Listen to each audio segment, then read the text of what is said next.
오늘 복음 말씀은 좀 예민한 주제를 다룹니다.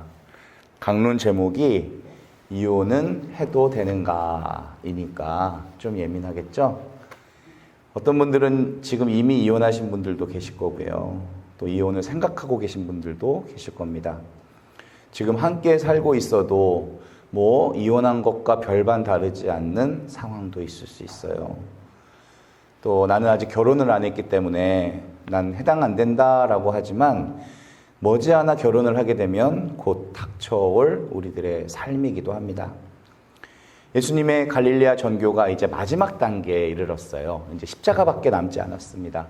그럴수록 바리사이인들이 더 거세게 공격을 하거든요. 오늘도 그 연장선에서 바리사이인들은 예수님께 올가미 질문을 던집니다. 그들이 와서 예수님을 시험하려고 남편이 아내를 버려도 됩니까? 라고 질문을 했다는 거죠. 이혼에 관한 질문입니다. 예수님께서 뭐라고 하셨냐면 항상 바로 대답하지 않으세요.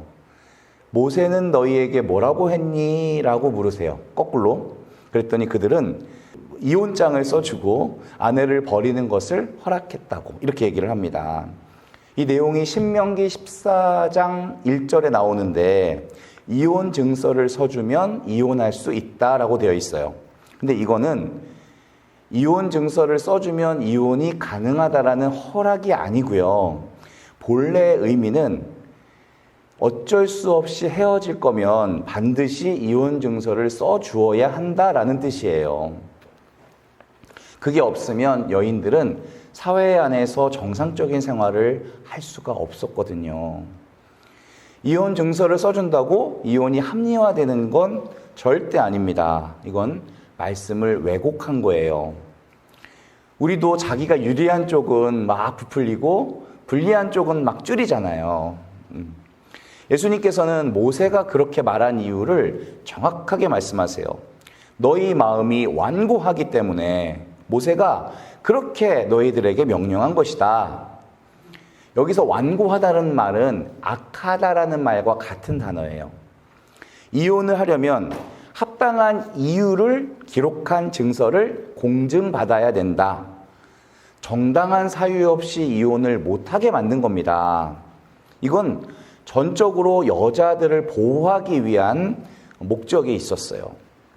당신은 남성 중심의 사회였기 때문에 여성을 물건 버리듯이 버리는 일이 흔하게 일어났거든요. 구약의 관점에서 보면 이혼을 합당하게 할 수 있는 이유는 한 가지밖에 없었어요. 배우자의 음행. 나머지 모두는 성경에서 다 금하고 있었습니다. 그러니 모세는 이혼을 못하게 하려고 이런 말을 했던 거예요.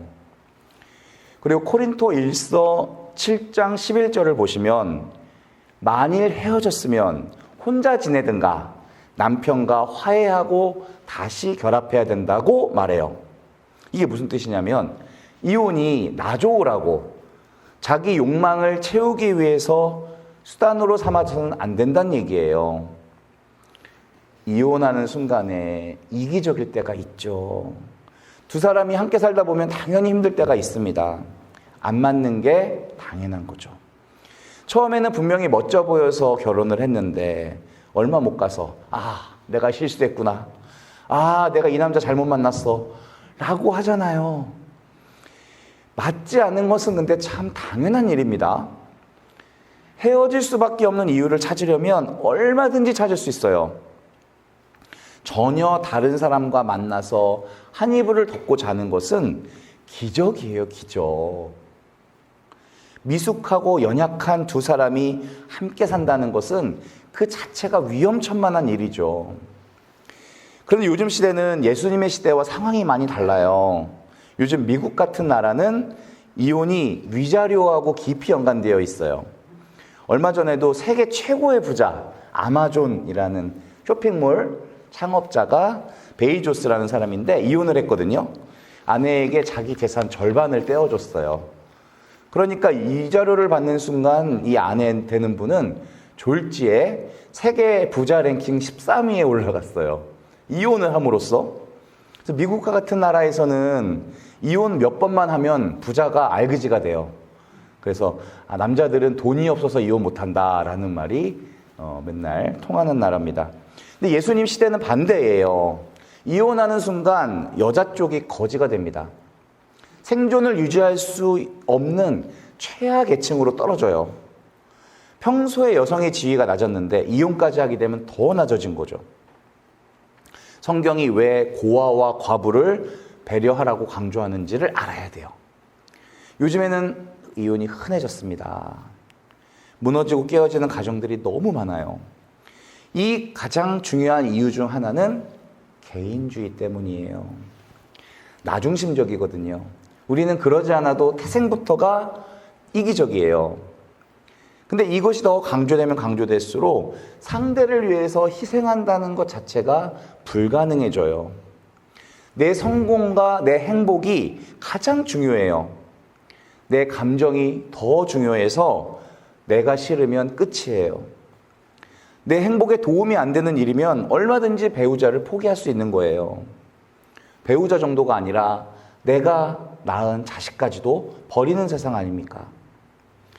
그런 현대인들이 제일 싫어하는 것은 또 강요예요. 나를 어떤 틀 안으로 집어넣으려고 하지 마라. 결혼이 딱 그거거든요.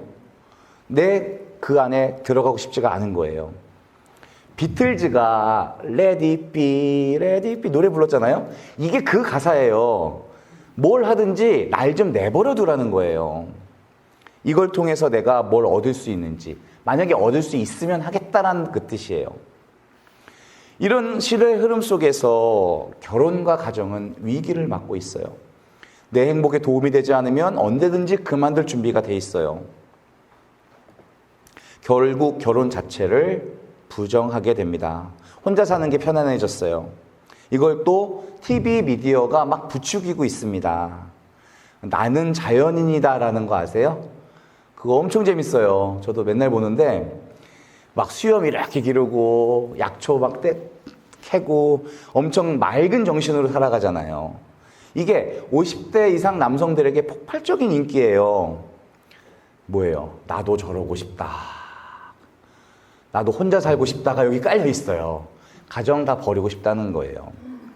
또 혼자 사는 연예인들이 얼마나 재밌게 사는지 보여주고요. 돌아온 싱글들, 이혼 남녀의 모습들을 미화해서 모든 채널에서 보여줍니다. 이것은 이혼을 미화하는 거예요. 결혼은 자기 행복을 침해하는 것이다. 하지만 결혼을 나의 행복을 위해서 한다고 생각하는 그 기저가 깔려 있어요. 내 행복을 위해서 상대방에게 뭔가를 요구하게 되어 있어요. 요구 조건이 늘어날수록 불행해지고 있고요. 내 생각대로 안 되기 때문에 결국에 깨어집니다. 부부관계가 힘들어질 때는요, 내 배우자를 내 힘으로 바꾸려고 할 때예요. 근데 그게 되나요? 해보셨잖아요. 그죠? 점점 더 불행의 늪으로 빠져들어갑니다. 누구도 나에게 행복을 가져다 주지를 않아요. 행복을 추구할수록 더 불행해지네. 행복을 추구하는 것 자체가 나쁜 건 아니에요. 하지만 어떻게 그걸 얻으려고 하는가? 그게 문제예요. 지도가 잘못됐는데 이 지도를 보고선 길을 찾으려고 하니까 안 되는 거예요. 그래서 우리는 결혼한 순간부터 자기 중심의 삶에서 배우자 중심의 삶으로, 자녀 중심의 삶으로 바뀌어야 됩니다. 내 행복이 아니라 그들의 행복을 위해서 살아야 돼요. 그래서 오늘 예수님은 이혼에 대해서 뭐라고 대답을 하셨는가? 창세기의 말씀을 인용하세요. 창조 때부터 하느님은 남자와 여자로 사람을 만드셨는데 그 둘이 결합해서 한 몸이 되고, 그래서 그 맺어주신 것을 인간이 갈라놔선 안 된다는 거예요. 이혼에 대해서 물었더니 거기에 대해서 대답하지 않으시고 결혼에 대해서 그 진짜 뜻을 말씀해 주시는 거예요. 사회적 문화, 통념 이런 건 다 바뀝니다. 절대적인 게 아니에요.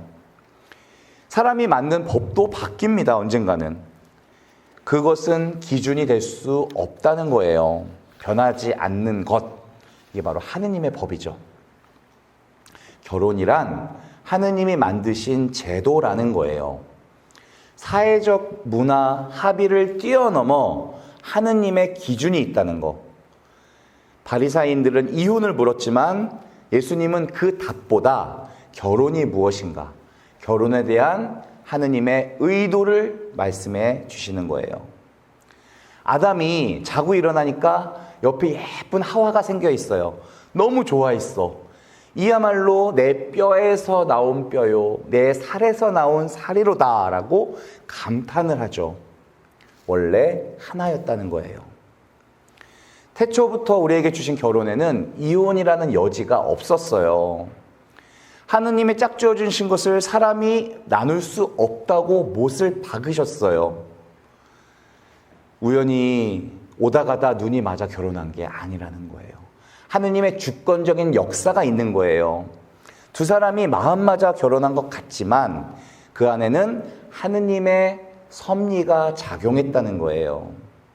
그래서 결혼을 일륜지 대사다. 맞는 말이에요. 하지만 이것은 그걸 뛰어넘어 하느님이 주도하시는 신적인 사건이다 라고 봐야 돼요. 결혼을 통해 두 사람이 한 몸이 되었다는 거, 그래서 그걸 억지로 나누려고 하면 엄청난 대가를 지불해야 된다. 왜 우리가 이혼의 과정에서 그렇게 고통스러워야 하는가? 하느님이 우리를 한 몸으로 디자인하셨기 때문에 나눌 수 없도록 하셨는데 이걸 나누니까 극심한 고통이 따를 수밖에. 자유롭게 나누도록 디자인하셨다면 헤어져도 별 문제가 없을 거란 겁니다. 하지만 아니죠. 우리 사회는 지금 방황하고 있어요. 이혼이 미화되고 있습니다. 우리 사회만큼 또 성윤리가 급격하게 무너진 나라가 없어요. 반문화가 이렇게 발달한 나라가 없어요. 어젯밤에 경찰이 코로나 때문에 호스트바를 덮쳤대요. 호스트바 뭔지 아세요? 남성들이 자기 성을 파는 거거든요. 근데 새벽 1시인데 방이 꽉 차 있고 대기하는 손님들이 그렇게 많았대네. 그 시간에. 그래서 64명을 어제 구속을 한 거예요. 겉으로는 우리나라가 이렇게 화려해 보이지만 안으로 들여다보면 안타까운 일들이 한두 가지가 아니에요. 가정을 떠난 행복은 하느님이 보장할 수가 없으세요. 가정이 무너지면 사회와 국가도 다 무너지게 되어 있습니다. 그래서 행복한 국가는요, 정치가들이 만드는 게 아니에요. 이 땅에 무너진 가정을 세우는 거는 내가 해야 되는 거예요. 우리만이 할 수 있는 일입니다. 하느님께서 반드시 내 가정을 아름다운 가정으로 회복시켜 주실 것이라는 믿음부터가 있으셔야 돼요. 그래야 참아낼 수가 있어요. 하느님의 지혜를 구하셔야 돼요. 능력을 주실 거예요. 언제나 깨버리는 쪽이 아니라 다시 뭉쳐지는 쪽을 선택해야 됩니다. 갈라서는 게 결코 답이 아닌 거예요. 갈라서야 되는 현실적 이유를 대면 한도 끝도 없어요. 하지만 하느님의 명령을 지키려고 노력하기 시작하면 반드시 거기에 따른 은혜가 주어집니다. 결혼이라는 울타리를 넘어서는 축복은 없어요. 부부관계를 더욱더 굳게 지키려고 힘쓰는 사람들이 더 많아지기를 바랍니다. 우리 가정만 지킬 뿐만 아니라 우리 이 세상을 건강하게 지킬 수 있는 그리스도인의 사명을 갖게 되기를 우리 함께 기도하면서 그들을 위해서 노력했으면 좋겠습니다. 아멘.